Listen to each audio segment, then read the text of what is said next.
Which we saw so frequently, especially in Alberta. We want to get shots of the convoy when it comes by. There's a larger context for this. And some of the people and here. We will stand on guard. We do love our country. We do insist that the failing media, the lying, corrupt legacy media, who we now know is paid off, actually bribed to lie and censor people and prevent them from knowing that the COVID injections are in fact very lethal and very injurious and will destroy many lives with no benefit whatsoever.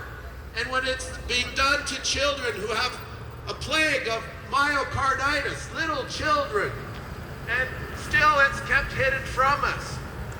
We don't really look to our universities with much hope.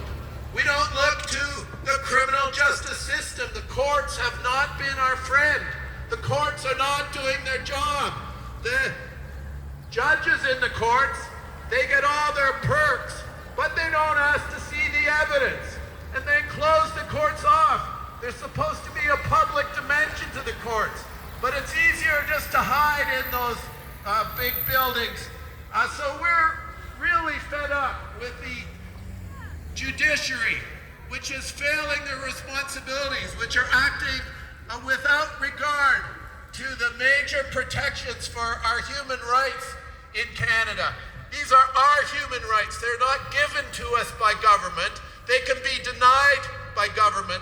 They can be denied by corrupt judges like those overseeing all of these matters. Put my glove on for me.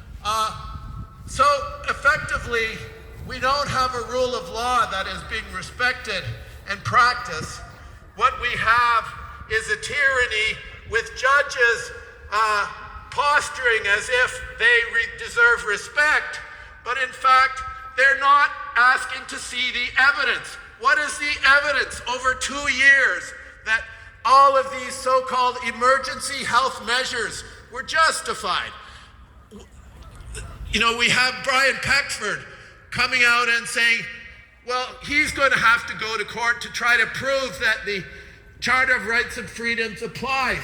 But can no judge in any little courtroom in all of these courthouses in Canada, if one of them just said, I'm sorry, I'm going to have to look at the evidence to see if there was a reasonable cause to violate the Charter of Rights and Freedoms, that judge would be a hero. But no such judging is taking place. So don't ask us to not notice the corruption of our criminal justice system.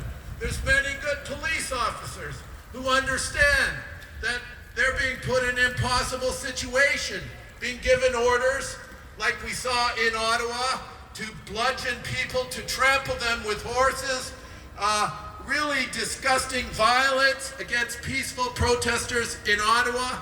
And, you know, many police officers are not approving of this and try to stay out of the line of fire. But not all police officers are the same, and the level of corruption at the very top is just outstanding. It's just huge. So let's proceed with this essentially reality check. For this, the people who work in this courthouse and the people who've looked at this courthouse in a fairly benign way in the past, things have changed. Things are different. We don't really have a viable rule of law anymore. We have dictates and tyranny and the likes of Justin Trudeau. He's not alone. He's obviously backed by a great amount of authority and the judges that allow him to conduct himself in this way. So that's okay. I'll say that's my talk for now. Thanks. Okay, sure. Free Pastor Art! Free Pastor Art! So he's put in on 3 charges. The very first one,